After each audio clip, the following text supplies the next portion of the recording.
Преку меѓународни наблюдувачи на терен на 11 декември Европската Унија одблиску ќе ги следи изборите во Македонија. Првичниот став околу тоа како поминал изборниот ден од Европската комисија најавија за следниот ден попладне, откако наблюдувачите ќе подготват извештај од мониторингот во земјава. Портпаролката на комесарот за проширување Јоханес Хан рече дека овие избори се можност Македонија да се врати на евроинтеграцијскиот пат. As we had said repeatedly in the run-up to these elections, they represent an opportunity. Како што досега повеќе пати сме кажале во однос на овие избори, тие се можност за земјата да направи нов почеток, да се обедини околу стратешките цели и да се врати на евроинтеграцијскиот пат.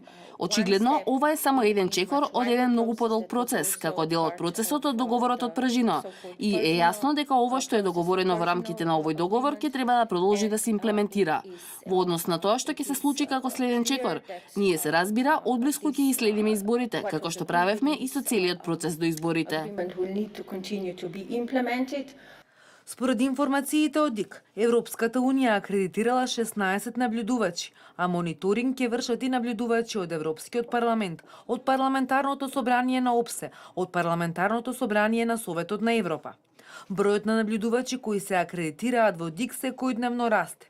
Изборите в недела ќе ги следат вкупно 7585 домашни и 667 странски наблюдувачи.